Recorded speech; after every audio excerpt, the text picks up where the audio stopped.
Yo, what's good? It's your boy said that the scales will prevail. We back at it with another video. We here to continue the series on the Mars sign series, on Mars and Leo, right? This is the glyph of Mars, this is the glyph of Leo. We got Mars coming into Leo. Now Mars, I told you guys, in Roman mythology is known as the god of war, basically.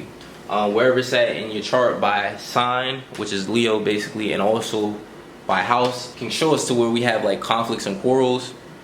As it's a malefic planet along with Saturn, but it's a malefic planet. That's the reason why. So other things that it shows, Mars is going to show how you act, right? But you also want to compare your Mars and Leo in terms of how you act with what your ascendant sign is basically, and what's going on in that first house. That's going to tell more in terms of the planets and just the sign that's on that cusp basically. So there's multiple areas you got to compare in the chart basically to see how one would act or how you guys would act. It also shows us how our desires and where you direct your energy, or kind of like how you direct your energy. It's going to show us how you deal with anger and aggression. It also shows us sexual expression. Now, for sexual expression and how you are in the bedroom, also compare this with your 8th house and what's going on there, if any planets are there, as well as the sign that's on the cusp, basically, right?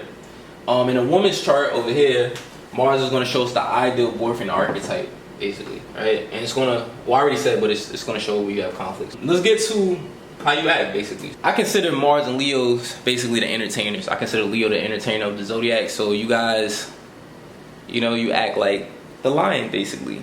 Now, what is the lion? What is the entertainer? What is the Leo?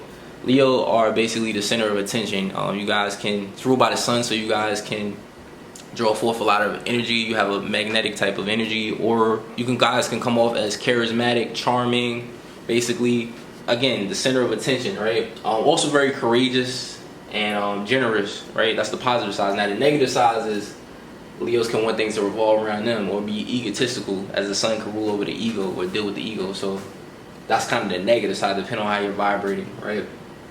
You will see a lot of entertainers with Mars coming through the sign of Leo, as Leo, I told you guys, rule over the entertainment industry.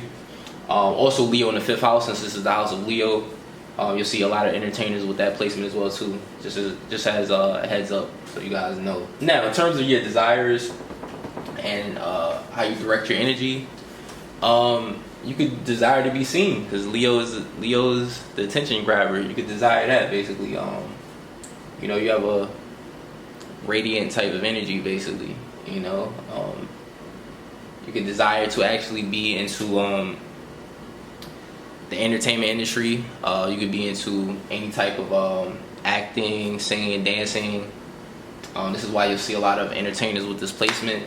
Anything that deals with creativity too, you know what I mean? Because Leo's a very creative sign, basically. It's about self-expression, which is what the sun and Leo energy deals with. Now, in terms of how you deal with anger and aggression, Leo likes to entertain. So Leo, people with Mars and Leo definitely can be dramatic. You know what I mean? When you guys are angered, you guys can make a scene, basically, and be dramatic. So that's just something to be mindful of. You don't want to be, you got free will, you do what you want to do, but sometimes it can be bad if you're making too much of a scene, basically being too dramatic. So that's just something to keep in mind with people with this placement. Sexual expression. Leo basically is the king, so it wants everything to revolve around it. So you guys could, that could be how you express yourself sexually, to where it's like you could be very passionate, but also want things to revolve around you with this type of energy, basically. You may find that you have conflict. Leo can also rule over children, so you may have conflict with children, or just other people that are in the spotlight, basically.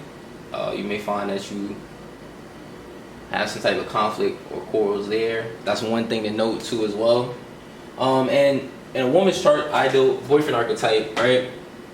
Again, same qualities. You need someone who's generous, loyal. You need someone who's could be into the arts of any sort.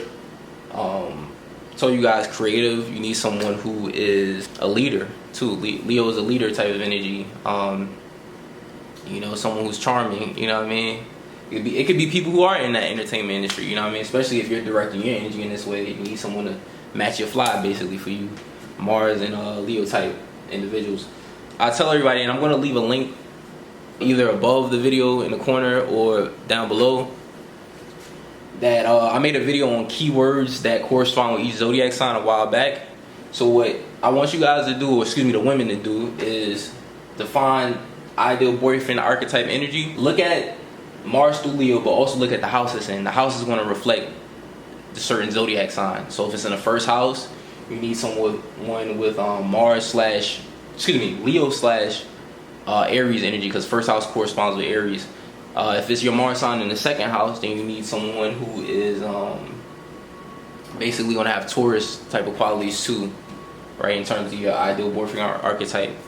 If it's in the third house, this is Gemini, right? If it's in the fourth house, Cancer. Fifth is double down in that Leo energy, as fifth house represents Leo. Sixth would be Virgo energy. Seventh would be seventh would be Libra energy. Eighth is Scorpio. Ninth is Sagittarius. 10th would be Capricorn. 11th would be Aquarius, and the 12th would be Pisces energy, right? So look at that video if you need more information on keywords and just kind of to understand the energy of those houses and the zodiac signs that correspond, because that's going to be the boyfriend archetype energy in terms of what you're drawn to, basically. And then make sure where you find your actual boyfriend too. Look at aspects as well, as this can change things as well too. So that's just some things to think about. Thank y'all for tuning in. This video was kind of short, but we're going to keep it very simple. We got more videos coming soon. Holla at your boy. Make sure you subscribe, like, you know what I mean, comment below your thoughts if any. If it resonates, let me know. If it doesn't, let me know too. Y'all have a good one. All right, y'all. Peace.